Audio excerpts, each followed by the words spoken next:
Okay, live on the internet. Hello, the TheNerdLedger here, back again for the second Reporting time. in from the front lines of the internet. Yeah, um, we wanted to do an extra episode this week to talk about something very important. Well, I mean, I don't know if it's important to you, but it's important. Okay, we're gonna talk about the appendices to the Lord of the Rings, because that's what the Amazon series has the rights to, is the Hobbit, Lord of the Rings, and the appendices. And so we're going to talk a little bit about the appendices and kind of what maybe we think they'll focus on. Mm. So I don't know. The appendices are actually pretty expansive. Yeah, it's like a lore building. It's just a giant. They shovel it all on top of you all at once. Oh, he shovels it on top of you all at once because there is only one man writing this book. Tolkien. Yeah, I'm sending a tweet. So, um, Having a sip of my vanilla milkshake. ooh, vanilla milkshake. And we went to the ice cream shop after our fancy little dinner. Is it a good ice cream shop? It's okay. Nice local. They make everything in house. Oh, that's what's up.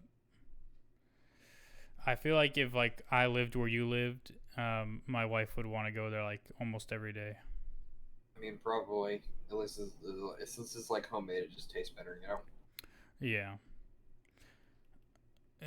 Okay. So, for people who don't know, or maybe not know, or maybe do know, the appendices kind of focus on the history of Middle Earth as it relates to the Lord of the Rings specifically, and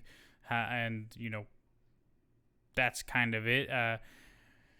We get a lot about the history of Gondor, the history of Rohan, the childhood. More Not importantly, it tells the story of like I don't know. It's kind of like Tolkien's creation myth, and it's weird because it mentions it so offhandedly, where it talks about the Simlari and everything like that, and took it from the trees and everything. It's like it's yeah, there in the beginning chapters, if I'm not mistaken. Let me switch over to Appendix A. yeah. They talk about the. I mean, a lot of what Tolkien says is like, hey, if you want the full story about this, read the Silmarillion.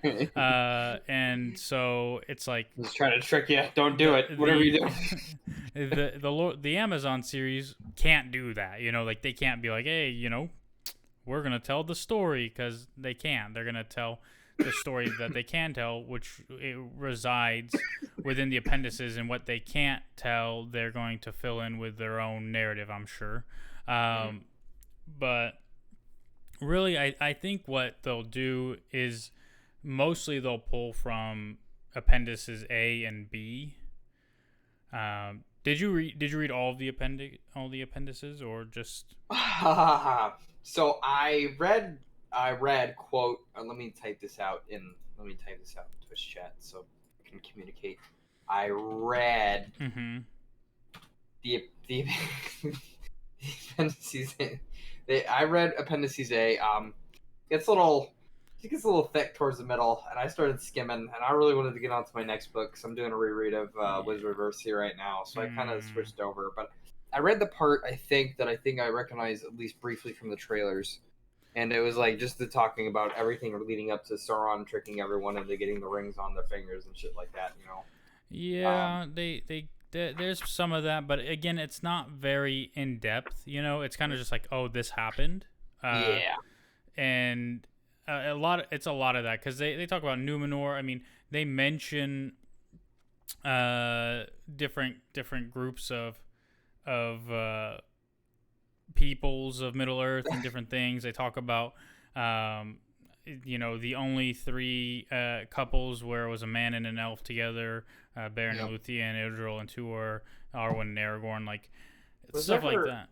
Was there ever? I'm sorry. I'm sure I might have read this before. Was there ever like an elf man and a human woman? Was that a thing that ever happened, or was it just always an No. elf? I don't know. It's tough because, like, obviously Beren and Luthien were the first ones, and like Yeah. Arwen and Aragorn are the last ones, but Arwen and Aragorn are like related, so it's kind of odd.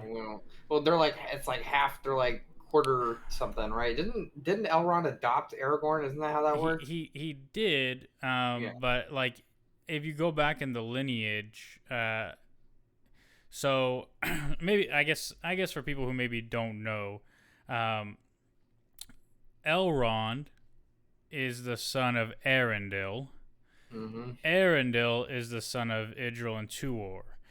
Idril was an elf woman from the kingdom of Gondolin, and Tuor was a man who went to Gondolin and married her. Tuor, interesting character, interesting story. You can read all about it in The Fall of Gondolin or any other different little stories within the Silmarillion or Histories of Middle Earth or any different whatever. That story is not told here, and so you won't see it in the TV series. But essentially, Arendil was half elf, half man, and he had to choose which world he wanted to live in, pretty much. And all of his children also had to choose, including Elrond and Elrond's brothers. Elrond is the only one who chose to be an elf. Like, that's what he chose. So he's immortal. But his brothers chose to be men. They chose to live that life, so they were not immortal. And 3 or 4, 5 lines down from one of his brother is Aragorn. So, like, obviously Elrond's immortal, so, he has his daughter, Arwen, and it's, like, direct lineage, but, like, because his brother is a mortal man, there's a lot of lines between him and Aragorn, right? So, but yeah, they are related. So, I don't think there are any man elves in Elrond and brother Elros. Elros chose man. Elrond chose. There you go. Yeah, I thought he had another brother. Maybe I'm just thinking of Eladon and Elro here being his sons. But yeah, Ryujin with the knowledge dropping, yo. The big lore drop. Yeah. No, it's funny. Tolkien never thought about writing that, but I guess a mortal man will never choose to live. A mortal man will never choose to live as a mortal person. Yeah, and they do. I don't know. They just never got around to it. I don't know if they ever talked about it like that or anything like that. Yeah. So anyone who asks why Elrond didn't drop kick Isildur off Mount Doom, that's why. Great nephew. Yeah. I don't think he would have drop kicked him anyway. But yeah, that doesn't seem like an Elrond thing to do. It probably would have involved a lot of stabbing. Because he likes to stab and in the Rings of Power, I don't see Elrond being any warrior of any type. Somehow for some reason, because I think they want him to be a gentle, musical elf. Which is fair in some ways, but not fair in other ways. But anyway. I'll miss Hugo Weaving's Elrond. I really liked it. I know he was great as Red Skull too. Oh yeah, I love Hugo Weaving. No, he was Agent Smith. That's all you need to know. I never watched The Matrix. Oh man, you were fucking missing out, bud. That's all I gotta say. I'm sorry. But yeah, they go pretty deeply into some of the lines of kings and the history of Numenor and all those things. And I think that's kind of where they'll go over things, but like it's kind of hard again because what do they actually have the rights to aside from like when Tolkien kind of glances over things that are happening, Yeah. Like they could just do quick cutscenes. That's what I'm thinking. That's where my mind goes. Should you they might do a quick cut shooting the trees, the light dropping and be like crazy via video effects or whatever, and all this other stuff. Yeah, like eating Balrogs, killing each other's brothers. The thing is, like when I read through the appendices, I can just imagine them like just taking straight up what's put in there and doing like some big old monologue, like how Peter Jackson did like the prologue at the beginning of The Lord of the Rings, like which worked really well, right? Like the Galadriel more or less reciting parts of Treebeard's quotes and stuff. Yeah, it introduced everybody to the world of Tolkien in a very simple way. That's something you really got to do when you're dropping them into basically a new planet. you need to introduce them. You really do, or else people will just be disoriented. Like, then you'll cut to this guy you don't give a shit about, and stealing some fucking ring, and no Yeah. one will make any sense. I just imagine they have this new Galadriel actress reading, "As a reward for their sufferings in the cause against Morgoth the Vala, the guardians of the world granted the..." Like, who cares, man? Like, just show us, because this is why you have visual media, is to show people things and not tell them things. Yeah, people just want to see Tolkien's visions come alive. Like, there's a lot of visions I want to see come alive. I'm reading a book I really want to see come alive right now that even Mr. Miyazaki couldn't even do right, which is actually really funny. He had Willem Dafoe in that movie. I was really surprised by that. I think I asked you already, but I forget. Have you read Sandman? No. Oh. Have you read any Neil Gaiman works? No. Oh, okay. Well, there's so much out there to consume. It's hard, man. You're not wrong.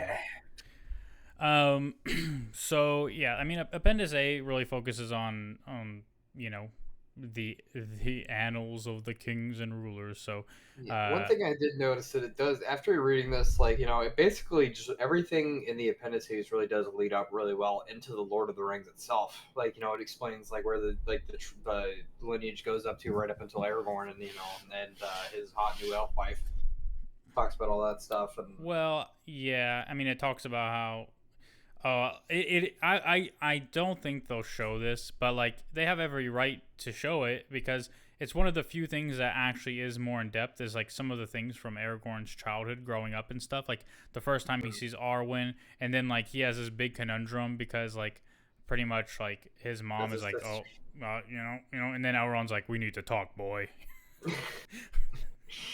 And then it's like eventually he like goes and meets her again in Lothlorien, and they end up like falling in love and stuff, and it's like, when I'm king you'll marry me and stuff. No, you'll live, then I'll die, and you'll live alone, and it'll fucking. Yeah, they actually go pretty specifically into a lot of that too. Like after Aragorn die, or like when Aragorn is dying, because Aragorn, he can't just allow himself to be so old that other people have to take care of him. He's like, man, I'm starting to feel a little tired, so I'm just gonna give up. I'm just gonna go to sleep forever right now. And Arwen's like, really? You're gonna do this to me, you piece of shit? And he's like, yeah, I don't really want like to not be able to take care of myself, so I'm just gonna rest. And Arwen's like, all right, fine. I know we have kids and stuff, but I'm leaving. Fuck this shit. Classic. Yeah. Romance tale, baby. Yeah. So his son ends up ruling. He has 2 sons and a daughter, I believe, and Arwen just pieces the fuck out. So. Yep. But yeah, I mean, we go pretty far through the entire. So. A lot of names. What I think we'll see initially, if it's not just a bunch of exposition, like or narration or whatever they might do, is really, it's hard, because Appendix A goes all the way up until the end of the Second Age, right? All the way up until the beginning of the Third Age, essentially. And they talk at length about, or Tolkien talks at length about Numenor and the fall of Numenor, and how Sauron kind of wiggled his way in there, in the the beginning of the Rings of Power, and then eventually the Deception. And this all takes place over like hundreds and hundreds and hundreds of years, and eventually like the last alliance of elves and men, and blah blah blah, and then hey, here we are, Third Age. But this all takes place apparently in the Second Age, the show.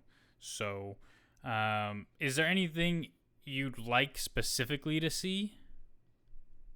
I just want to see cuts of crazy shit from the first age, video effect, like just crazy video effect shit. Like, if they were going to do an intro monologue, I hope they'll go all in like they did with the last alliance of the elves and men and that stuff, like they did at the very beginning of the movie when you had, Sauron come out with his ring and his fucking giant ass mace and start smacking people.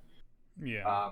It'd be cool to see like really big Balrogs and armor and shit like that. It'd be cool to see like, really big dragons and shit. Just classic fantasy stand stuff. Like, I'm here for the appendices. I think, I respect Tolkien as an author and as like, a person who does a lot of writing. But like I Yeah. understand that they'll have to do like what they did in the movies, where they're gonna have to take creative liberties with things and make things more orientable. And It's really tough because, like, well, you're. and it's tough. You just gotta look like I can hold this appendices in between my two forefingers, right? And then I try to hold the entire like. Turn on my webcam for this. Little visual. Speaking of visual aid, turn this on, right? Just so I'm gonna hammer this through. Right? This is Lord of the Rings, right? Lord of the Uh-huh. Rings. Okay. Yeah, brilliant. So this is.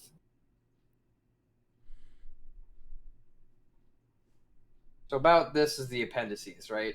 This is, Yeah, give or and then take 3 to 4 hours of reading. yeah, and then this is the Lord of the Rings. Yeah.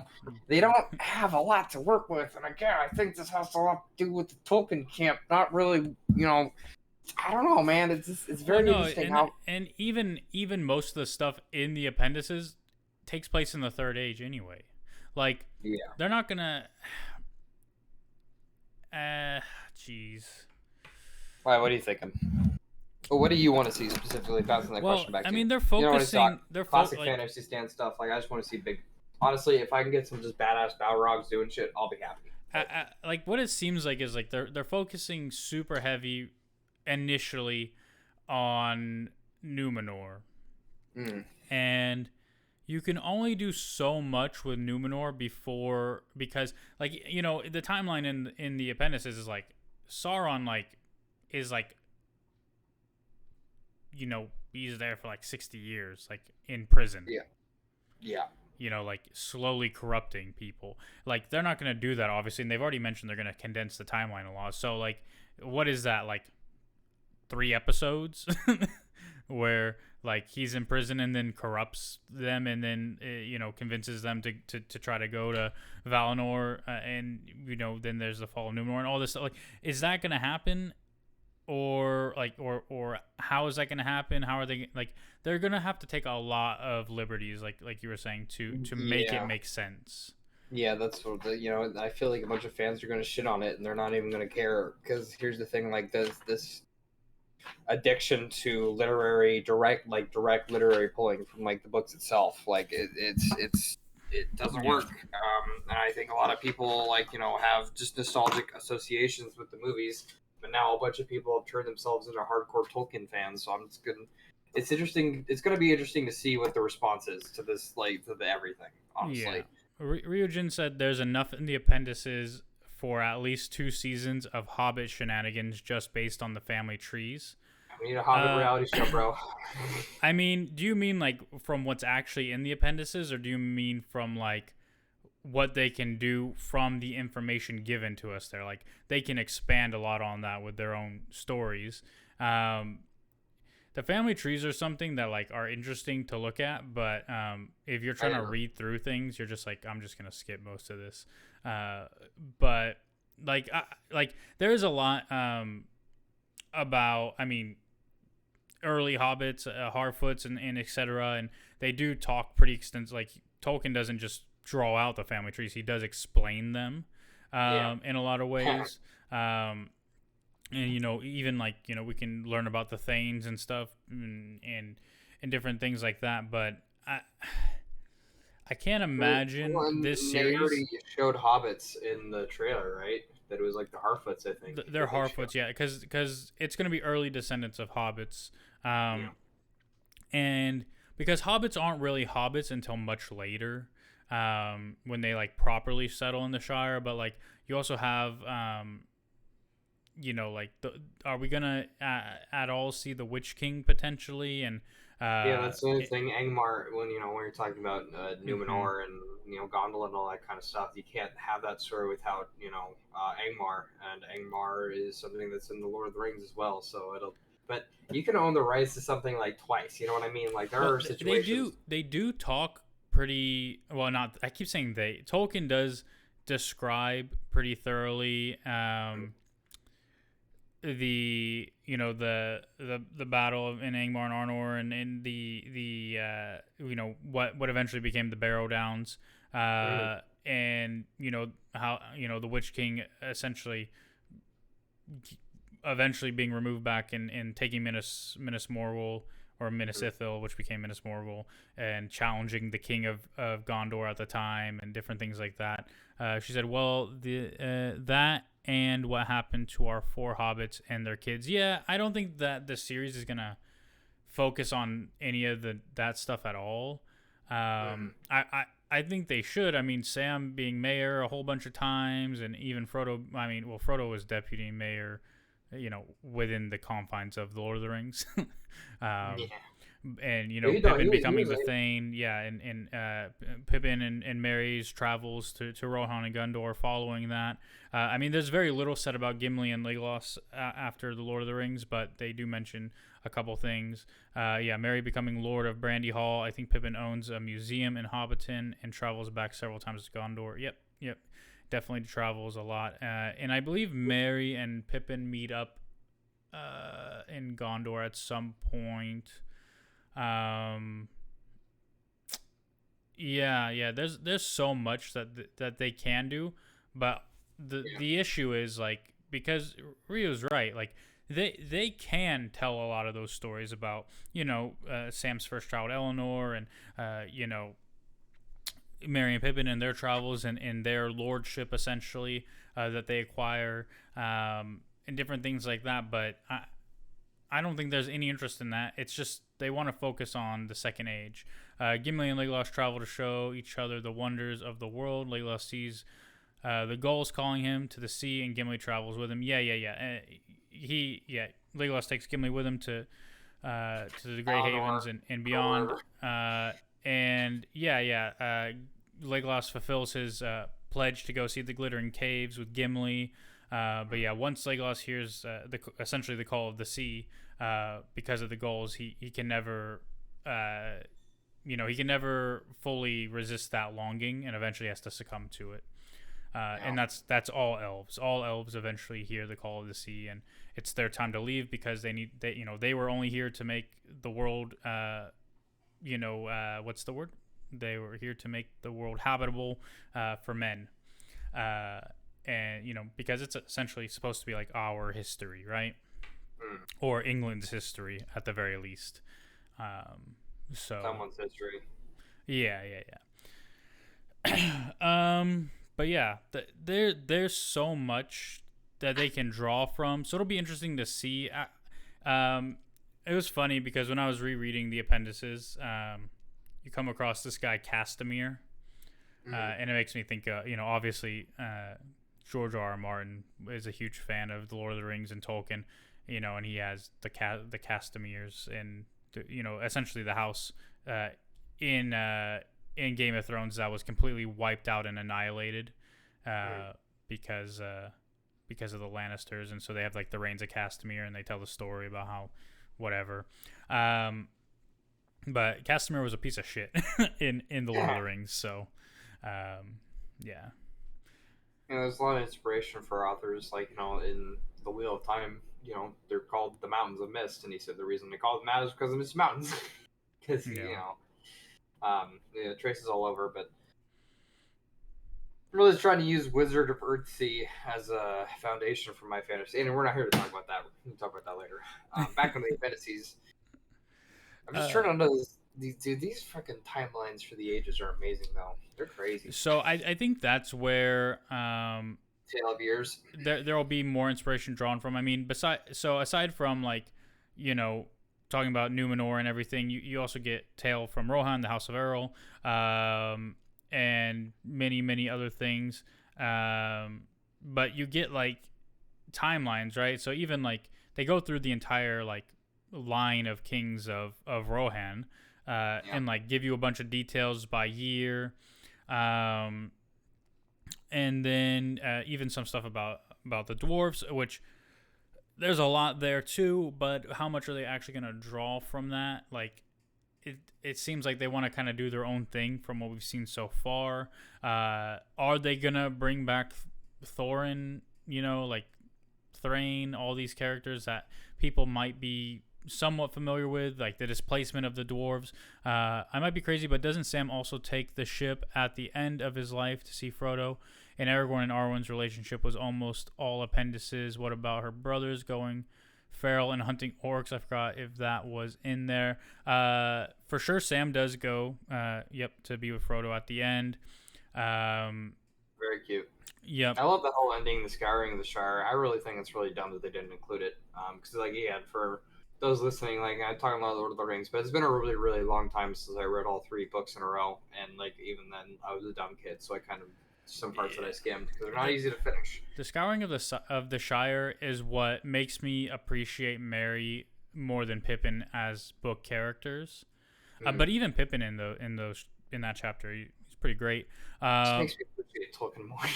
I think her brothers going feral and hunting orcs is more so it's in the actual Lord of the Rings. I don't think it's an appendix thing, but I could be misremembering as well. Didn't they kill Elrond's mother, and then they just hunt down orcs whenever they get the chance because they just fucking hate them so much? I think that was the idea. Wait, you said Elrond's mother or Elrond's wife? Elrond's wife. I'm sorry. I think his wife was captured, by a band of orcs, and I think we not treated very well. Or maybe she was. I don't remember, my dude. I think she was sick a lot too. I have to go back and reread some of this stuff. Yeah, there's a lot. Hey, you can't hold the entire history of another world in your head. Come on, man. I know. His wife was captured and messed up by orcs and took the ships. There you go. Yeah, that's what it was. See, I'm thinking she was sick because I remember she was kind of messed up. So I thought she was sick, but yeah, she was captured. Blah blah blah. Yeah, wrecked Elrond being a healer. Yeah, and his sons. I remember them talking about that in the books quite a bit. Even I think they mentioned it in The Hobbit too. We were out orc hunting or something like that. I may be wrong, but yeah. No, yeah. Dude, his sons just show up randomly all the time. Just I remember I was reading the close of the sea, and they were moving. Then all of a sudden, it was Aragorn, and then Elrond's sons, and I'm like, wait, what the fuck? What are those guys? Yeah. Yeah. But elves can do crazy shit, so that's just part of being an elf, where they can travel over land, probably 100 miles in a day. They only need to stop the rest for few hours, right, doing that weird meditation shit they do. Yeah. Yep. So what else? There's two different main timelines in the appendices, where one is pretty much the history of everything, at least yeah, just dates, bam, bam, bam, bam, bam. And then another is more specifically dates relating specifically to the quest and stuff that takes place within the book. So, yeah, the great years, of course. I think that's where they'll draw a lot from, but it is tough to say. Because really there's a lot in there they can draw from, but there's a lot more, because if they're focusing on the Second Age, there's a lot more that they're gonna kind of neglect. And I don't know, part of me hopes that they do all this world building and establish the Middle Earth in a phenomenal way, and have your flashbacks to what they can do from the First Age, focus on your Second Age, Numenor, etc., building up Sauron, and then just do the Lord of the Rings. Just do it. You have the rights to it, just do it, and then you can use the rest of the appendices you have the rights to tell further stories, in addition, right? Because we don't really have that. Even here, Tolkien's okay, here's the story of the Lord of the Rings. This is the story. Here's what we're focusing on. And then at the end, he's oh, by the way, here's a lot of the history, and here's some stuff that happened after, and here's some stuff that even happened during it that you guys weren't aware of. And it's yeah, I'm just reading this now, and I had no idea that orcs were attacking Lorien from Dol Yep. Yeah, I had no idea. Idea. That and the Shire, yeah, because when you talk about the Scouring of the Shire, it wasn't just Saruman popping up and hey, I'm taking this, whatever. A lot of the stuff happened before Saruman showed up. There was strife and weird things happening in the Shire way before that. Yeah. They were gone for what, a year and a half or something? Yeah, and they chopped down all the trees. They chopped down the party tree and stuff like that. And they had one of the white saplings through there, and it was what was the name of Oh the tree? yeah. Sam planted One of the one holy of the, trees, or he used some of the dirt that was given to him by Galadriel that still had some of the power of her ring. Like, no, he had a seed and he had the dirt, and he scattered the dirt to the wind. Remember, he said some of the plants, but I remember he had like a very specific tree, mm-hmm. and like and he said that, and like even elves would come down and check it out, and it like Yeah, it was grew, and it grew. a big malorn tree or something. Yeah, Uh, that's the name, Malorn.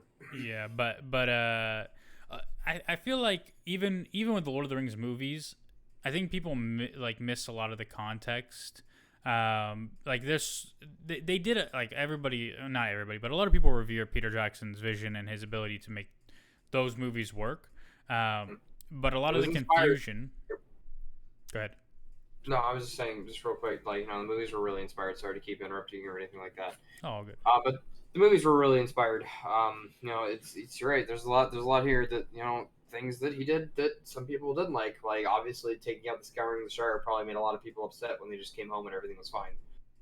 Um, Right. and then they didn't go. They went to He took the ships out of Rivendell. Frodo did in the movie, I think, right, or something like that. I No, think no, he went to the Grey Havens.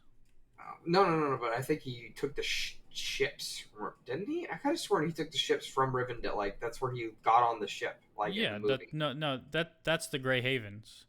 You take Okay. the ship from the Grey Havens. They didn't show that weird god guy who builds the ships. I Seared thought in that the was shipwright. I thought that was a pretty cool thing they could have had it. And they do some things that I quite agree with when they remove the idea of Tom Bomb. Yeah, So Pete you're a Gandalf's like, all right, Tom Bombadil denier. fucking Gandalf has to go talk with him at the end of the book. For some reason, I don't know. They never conversed, I guess, until now. I don't wonder what that conversation must have been like. I wonder if Gandalf and him had a fight and Gandalf killed him and took his power. What? Yup. I Gandalf wish. just wanted to have a chat. He missed his old friend, you know? Who's his old friend? What is he? So is like Tom Bombadil? Is he like one of those Angel Maiar, whatever the fuck? What is? Did they ever?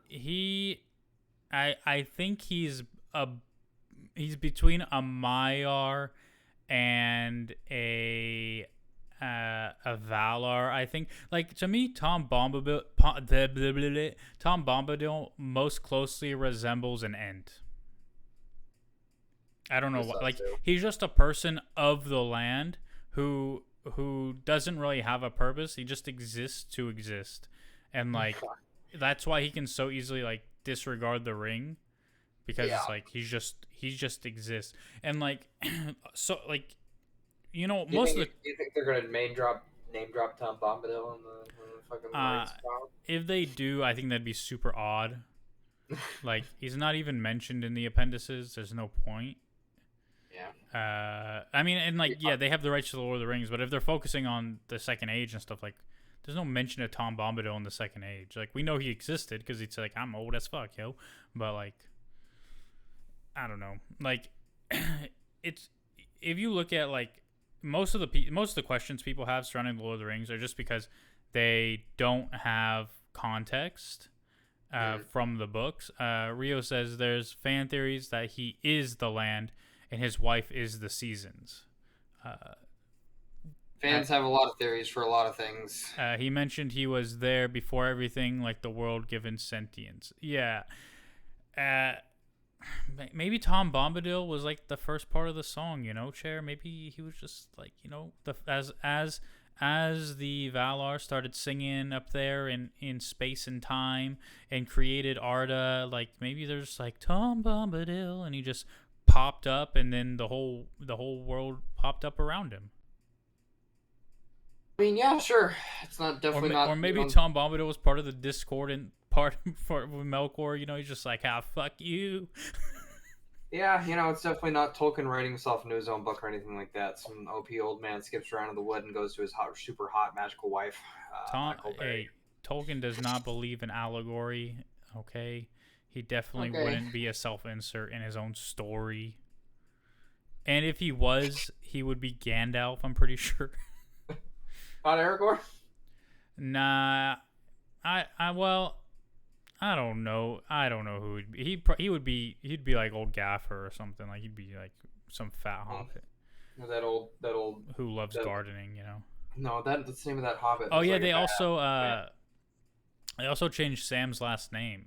Like in the appendices, he became Gardner, Sam Gardner, I think. Good for him. He got a promote. He got a promotion He's the from first. Yeah.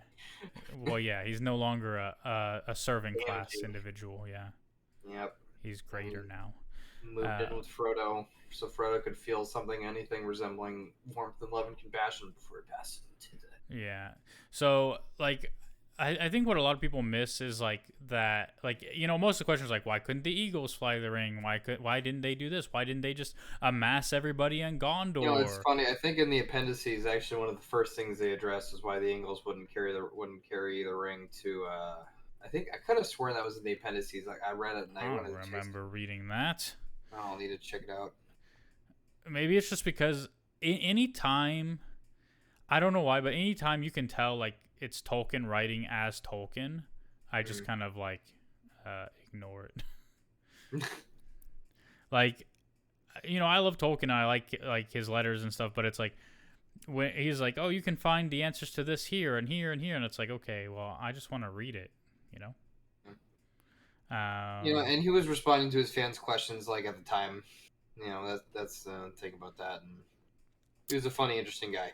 Yeah. Concerning the sources for most of the matter contained in the following appendices, especially A to D, see the note at the end of the prologue. The section A3, Durin's folk was probably derived from Gimli the dwarf, who maintained his friendship with Peregrine and Meriadoc and met them again many times in Gondor and Rohan. Legends, histories, and lore to be found in the sources are very extensive. Only selections from them in most places, much abridged, are here presented. Their principal purpose is to illustrate the War of the Ring and its origin, and to fill up some of the gaps in the main story. The ancient legends of the First Age, in which Bilbo's chief interest lay, are very briefly referred to, since they concern the ancestry of Elrond and the Númenórean kings and chieftains. Actual extracts from longer annals and tales are placed within quotation marks. Insertions of later date and are enclosed in brackets. Notes within quotations. Okay, nobody cares about any of that. The dates are given are those of the Third Age, unless they're marked Second Age or First Age. Blah blah blah blah. Yeah, I don't see anything about Eagles, but no, he does address. Break it down at some point. He does address it in letters and stuff, and whatever. But essentially, for people who don't know, Eagles like they don't give a shit. Yeah. Sauron becoming Lord of everything does not affect them in any way whatsoever. Like, it's the job of the peoples of Middle-earth to solve the issue. That's why the peoples of Middle-earth show up at the Council of Elrond, and Eagles are not present because they do not give no fucks. And why do they help Gandalf? There are reasons. Read the shit.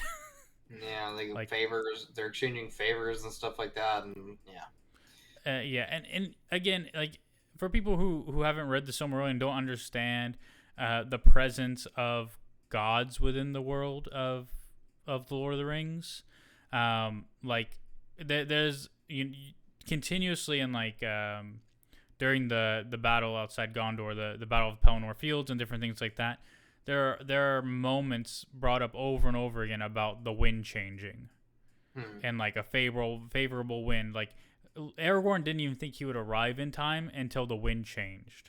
Right, and the wind changed because he made good decisions, and he was like, "Hey, man, I'm just gonna, and because of that, Manwë, the god of the wind and stuff, he made it in time. Yeah, he like all the times that Frodo was feeling like the ring was about to overtake him, he would suddenly feel like a flush of warm light, feel as like an entire person being or whatever. Like that's definitely just a straight up divine intervention too. Yeah, and you also like when you read the book, you have the benefit like the first time you truly see the power of the ring and how it tries to control and corrupt you is when Sam puts it on.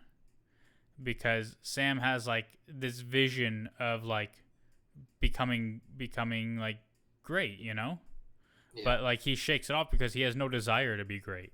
Like that's why the ring has so little effect on hobbits. That's why they entrusted a hobbit to take the ring to Mordor, because hobbits don't give a shit about power. Hobbits don't care about conquest and ruling and being strong and powerful. Hobbits care about chilling and eating and planting shit.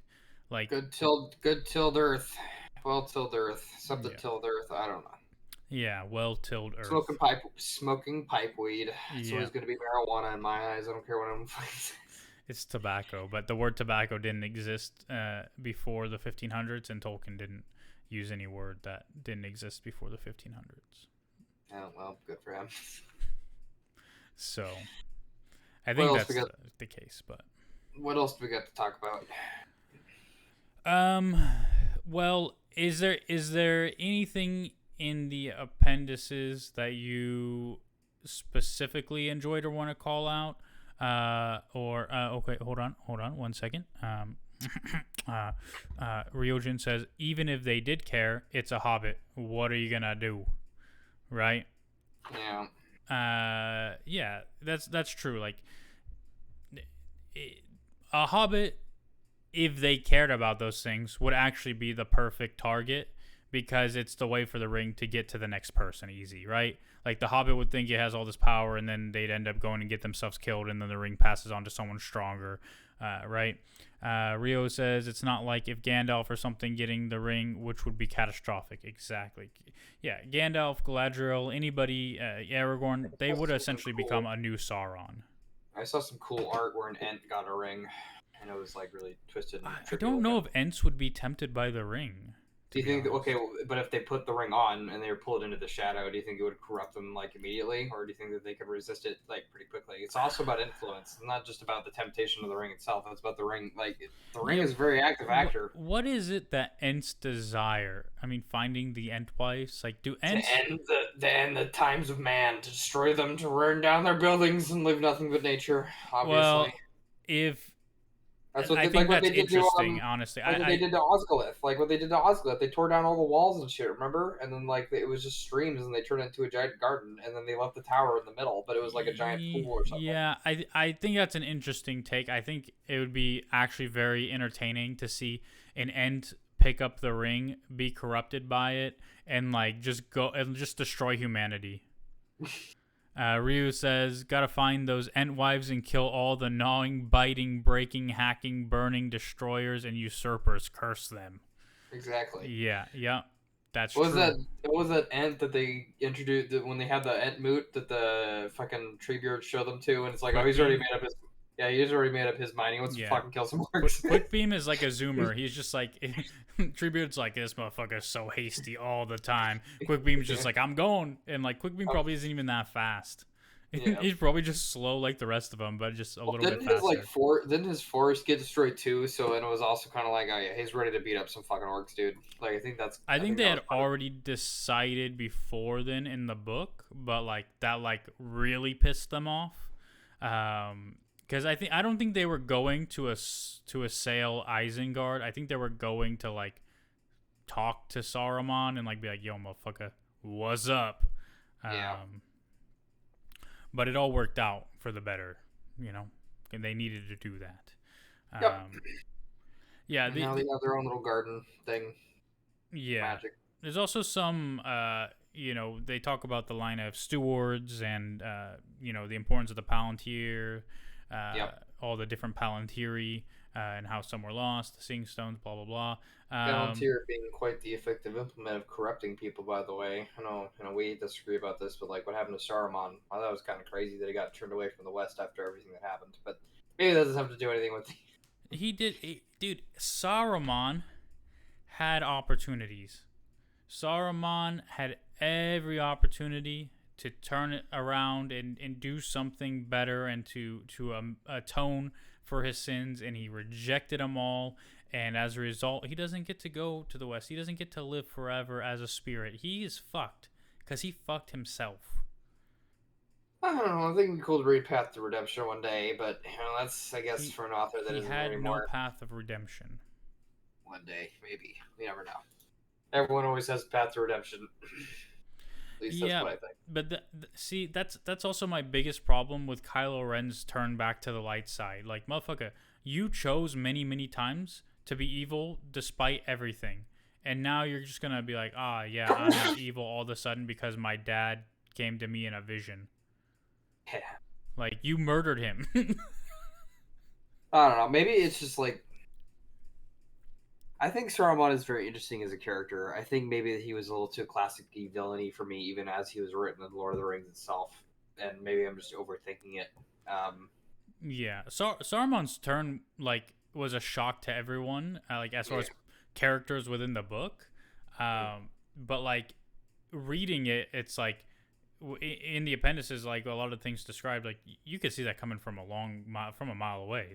Yeah, and I Like think it all had to do with the Palantir. They're such interesting implements of well, corruption because all they do is show you. I think Saruman had such a desire for knowledge. I mean, he's like, aside from Elrond, he's the greatest lore master to ever live, right? Like, he had Yeah, such a desire for knowledge, and he believed that there was a Palantir in Isengard. That's why he wanted Isengard, and he was given Isengard by the men of Gondor. Well, I don't know if it was Gondor at the time, but you know, he was awarded it and immediately started building around it and trying to secure it. And you know, like, you know, once he had the Palantir, he thought, you know, he was egotistical. He thought he could overcome it. He thought, you know, he could overtake Sauron and whatever. And then eventually, he was slowly corrupted, but still believed that for him it wasn't like I'm working with Sauron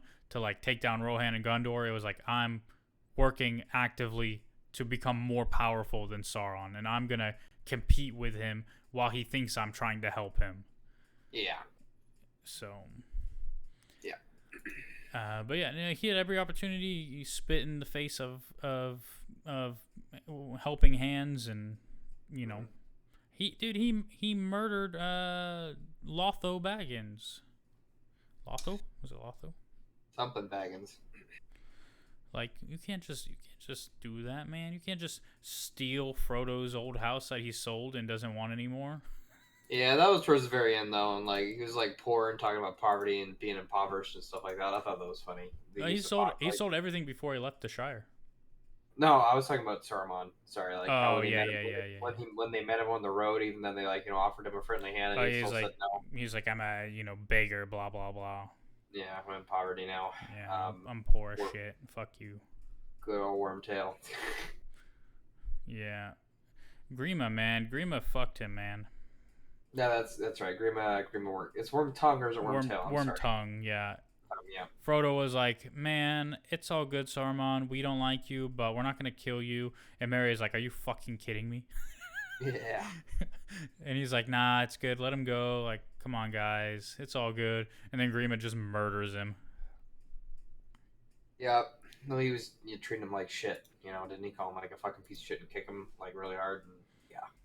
Well, yeah, I mean, Saruman he's just the worst, man. He rejected the light of God. That's a direct metaphor, you know. He rejected the white for the many colors. I thought you said you didn't do allegory. What the hell? Well, it's not allegory, but it's like it is metaphorical, right? Like, because Tolkien in some of his poetry or something has mentioned like seeing things through a prism. Rio says he treated Grima bad too, which was his final undoing. Theoden tried, Frodo tried, everyone tried. Exactly. Gandalf tried, you know. That's one of the things I really enjoyed in the book, which you don't get any of in the movies, is like Gandalf saying, like, when they confront Saruman at Isengard after the Battle of Helm's Deep, Chronicles of Narnia is allegory. Yeah, it is. Aslan is Jesus. But yeah, after the Battle of Helm's Deep, when they confront him at Isengard, and they're like, Gandalf says, like, his power is his voice. Even in defeat, like, he's dangerous. Like, and like you kind of see how he like infiltrates the minds of some of the soldiers there. Yeah. Which is pretty cool. But like, yeah. Yeah. No, it's not allegory, but Tolkien mentions in other works like this idea of like a prism, and Saruman rejecting like pureness, right? He's rejecting being the white. He's rejecting that purity of being being honored to be Saruman the White. And he says, I am Saruman of many colors.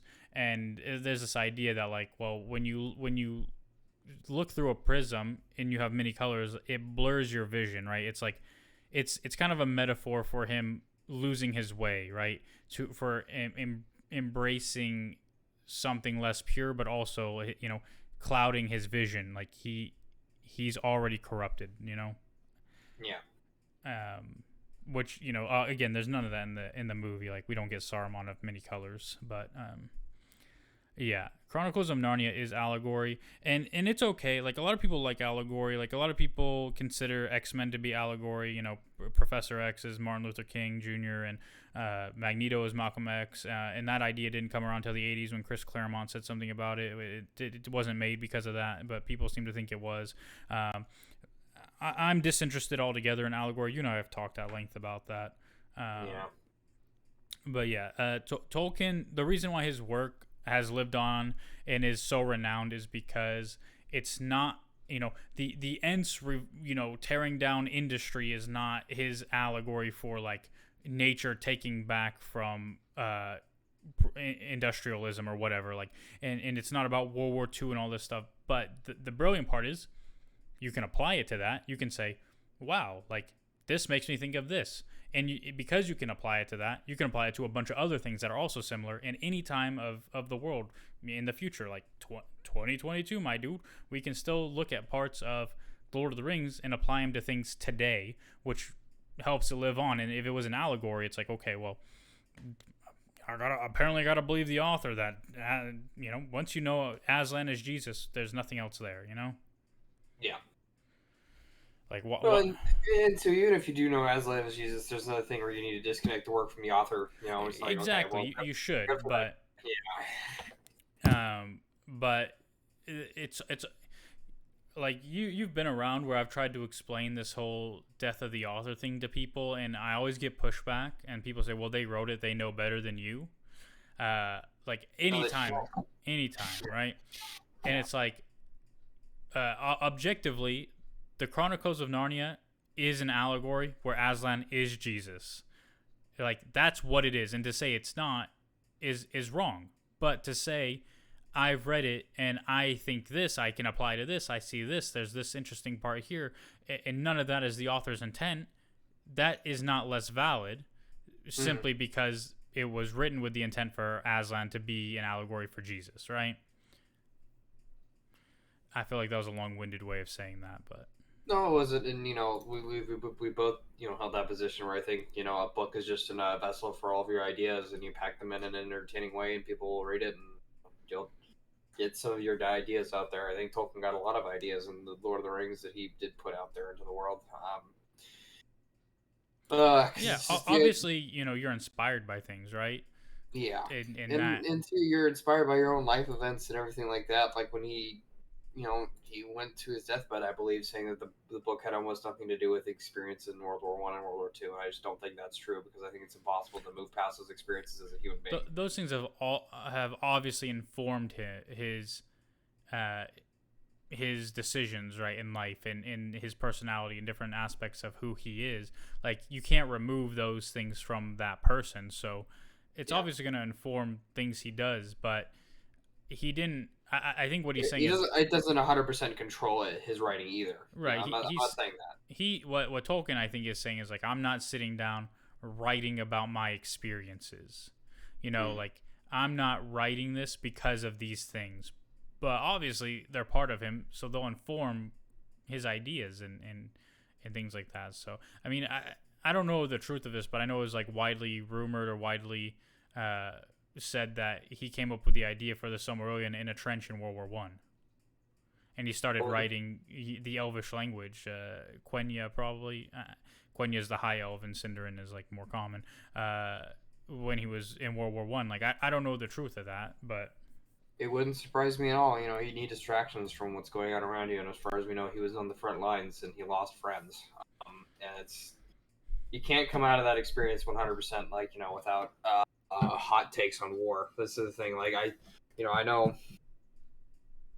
I think that the Lord of the Rings fundamentally, at many parts of its core, is I don't know. It's weird because it glorifies it sometimes, but at the end of the day, at the end of the book, fantasy kind of leaves the world almost. And I don't think I don't think the Lord of the Rings in any way glorifies war. Rio says the dead marshes, the fact that the four hobbits lived when his three friends died, it might be bleeding into the work. But then again, he wrote and rewrote over and over. He was a code breaker after he got sick in the trenches, so he practiced his languages, etc.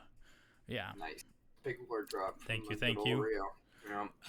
Yeah, but I don't think I think glorifying war was the thing to say, but like it seems like in Lord of the Rings, war was a necessity, even if it was a defensive war for most of the time, aside from when even that was a distraction. I think war was brought to them, and and even Aragorn says that like war is upon you, whether you'd risk it or not, right? The Sauron knows something's up, and so he's continuously trying to press his advantage. And if it wasn't for that, there wouldn't be war. I mean, if you look at the Fellowship of the Ring, there is no war at all. Like, I mean, the war is happening around them, and then eventually when they get to Amon Hen, right, like, orcs are there to meet them, but that's not because they're trying to fight a war, right?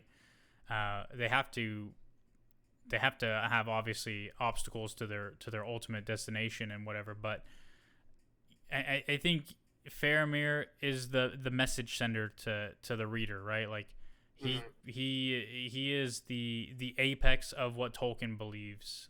That like, you know, he doesn't care about fighting. He doesn't care about, you know, he says, I don't love the sword for its sharpness, nor the arrow for its swiftness, whatever. Like, he only loves what they defend, right? Which, that's Tolkien, right? Tolkien probably didn't like anything about the war, but he loved his country, and he believed in defending it. Yeah. And that's kind of what he wanted to preserve. And so if you're looking at self-inserts, I mean, Faramir might be another one. Yeah. But I mean, him and Aelin's relationship is very sweet too. And he also not mega, but he does spend quite a bit of time describing after the battles, right? Describing the cleanup, burning the bodies, talking about, even where I think it was where Theoden died and his blood was on the battlefield, like nothing ever grew there again, right? Like the effects of war, how it affects not only people and communities and whatever, but also affects the land and the world around you.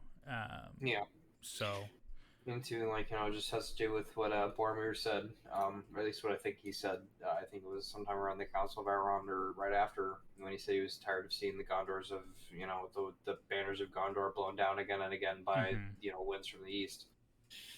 Yeah. I mean, because Gondor's on the front line. Like, that's where the hardest strokes are falling. That's where, I mean, they've already taken Osgiliath, and it was hard won back by Boromir, right? Yeah. And then it got taken again. Like, so war exists, and like, I don't think that's war is mostly perpetrated by bad people, but Tolkien also has characters like Gollum where you see them as evil, and then kind of, there's opportunities for redemption for Gollum, and Gollum was almost fully redeemed too. And he even, questioned if he actually wanted to, feed him to Shelob, but then Sam accuses him of sneaking around, and he didn't like that, and he became evil again. So classic Gollum. I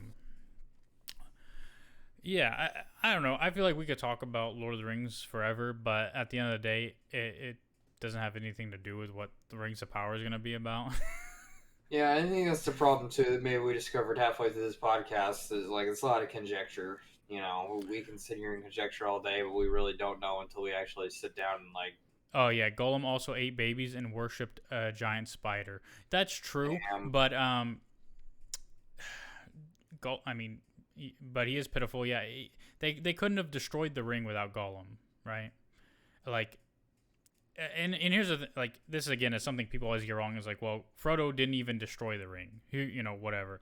But Frodo continuously made decisions that led to the ring being destroyed. So without Frodo, the ring never gets destroyed, right? Yeah. Gollum. He was the one that kept carrying it at Mount Doom instead of just giving up, waiting for a band of orcs to stumble over him, and eventually the ring would have gotten back to Sauron.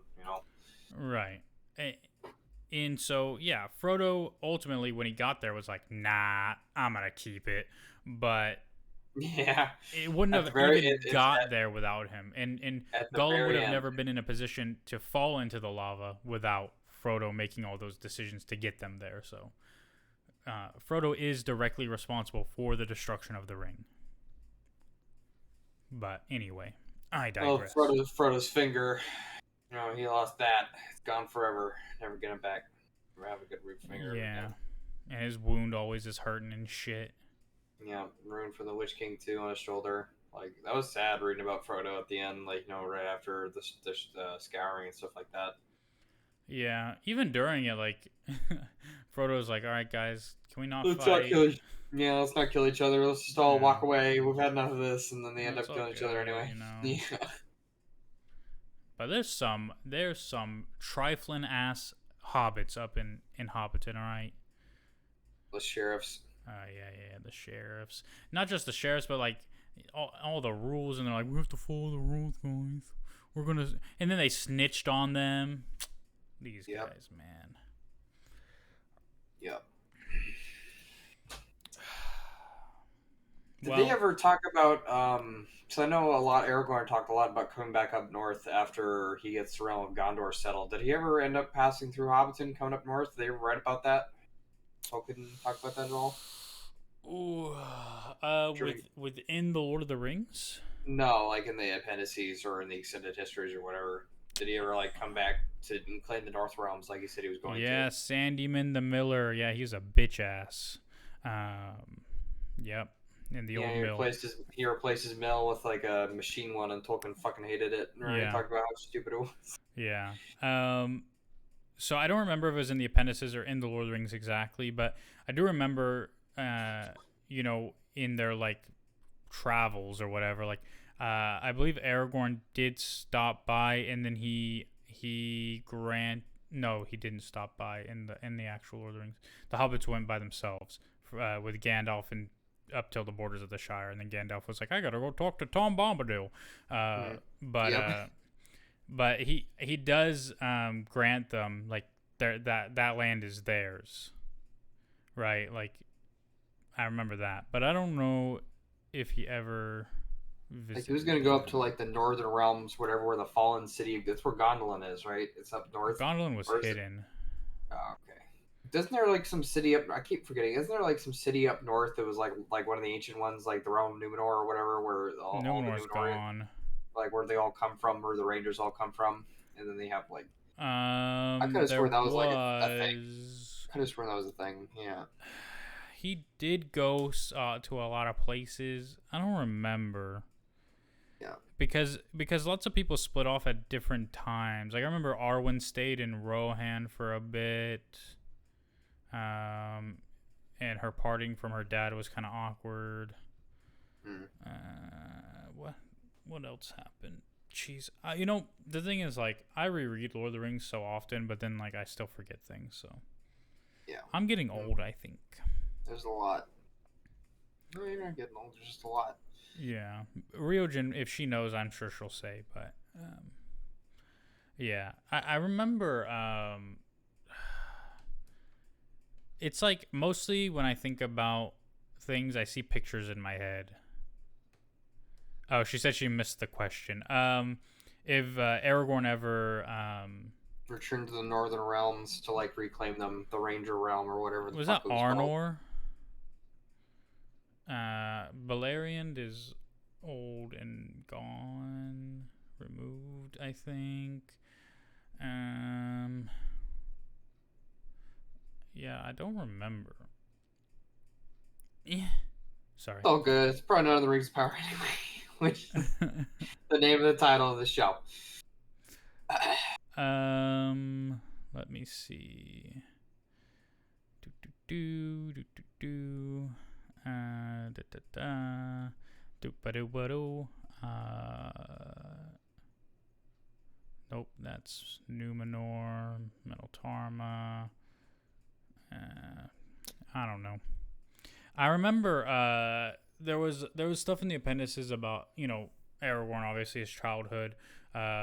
His dad died, and then his mom took him to Rivendell.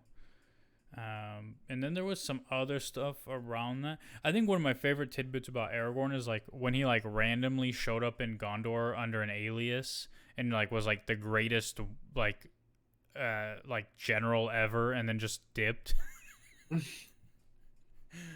That was a good one. That was under one of the stewards. I think it's not Ecthelion. It was, I don't remember.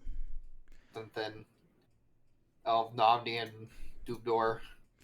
What? It might have been. It might have been under the previous Denethor, because there were two Denethors.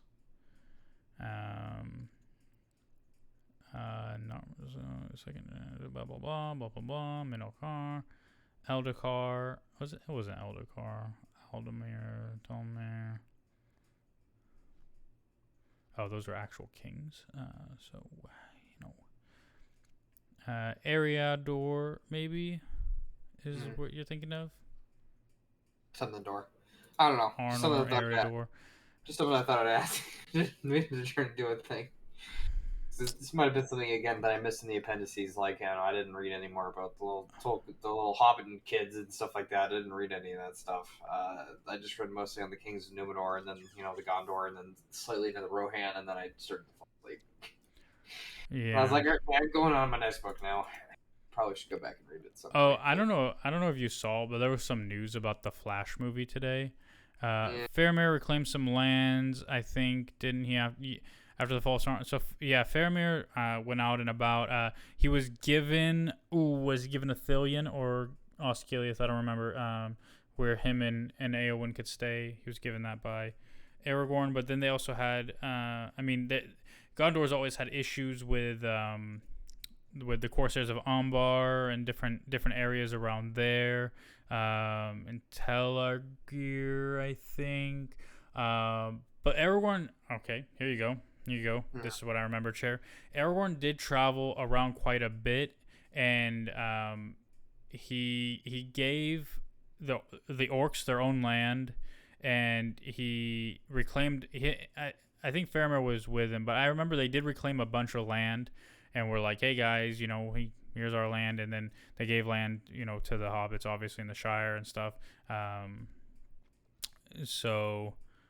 Yeah, I believe that's where they split off. Yeah, they did a lot of many goodbyes. I think it was called, or many partings, something like that. Many farewells. Many partings, yeah. Yeah, it was really good. It was a really good chapter. Everyone flashing their rings at each other and everything like that. Yeah, and then the elves are like, our rings don't work. Yep, they're useless now. And then, but yeah. Flashing his red gem, making everybody jealous. I'm the king, motherfuckers. Bitches. I don't know if you saw, but there's like some new news too around the Flash movie. Apparently now Warner Brothers doesn't know what to do. Yeah, is Ezra Miller out? Well, they're considering either like there's like three options, and I don't remember them all exactly. One was like just having like Ezra Miller go out publicly and apologize and do like PR, which I think would be an awful idea. Awful, horrible idea. He'd probably be like fucked up the entire time. Like, two was if you're wondering why we're talking about Ezra Miller, the Lord of the Rings podcast, it's because Ezra Miller is fucking hilarious. The idea that everything's going on. And also, if you don't know who Ezra Miller is, he's the guy who played the Flash in the Justice League movies, and he was supposed to have his own movie. But then the actor decided he was going to get into a fist fight with every person at every bar on the island of Hawaii, not Hawaii, on the island of Maui or whatever the fuck. No, yeah, it was like an Oahu or something, yeah. Yeah, and then he, got kicked out of Hawaii, and then he went back to California. He started a ranch, and he started like a cult or something like that, and he was like child grooming, and he had a bunch of like guns and shit. Dude, you know there are people on Twitter who say it's all conspiracy and like people are just making it up because they hate him or whatever. Everything's a conspiracy. Everything's a psyop, according to Twitter. Yeah, dude. I saw some weird shit on Twitter, dude. Like people are like, "Oh my god, it's all made up." Weird things on Twitter? Never, not in a million years. Hold on. They said, indications. Okay. The actor could. So they said, first, Warner's has received indications that 29-year-old Ezra Miller, whose mother has accompanied the actor in recent days, will seek professional help after returning home to their farm in Vermont after being away. If that happens, Miller, who goes by they/them pronouns, could give an interview at some point explaining their erratic behavior over the past few years. The actor could then do limited press for The Flash, and the movie would open in cinemas as planned. The second scenario, even if Miller doesn't reach out for help, why what? No, like why can't they just? I don't know. They probably might have. I guess they did all the shoots, and I guess everything's ready to go. I don't know why they can't just recap. I've never seen an actor get these money fucking kid clubs, dude.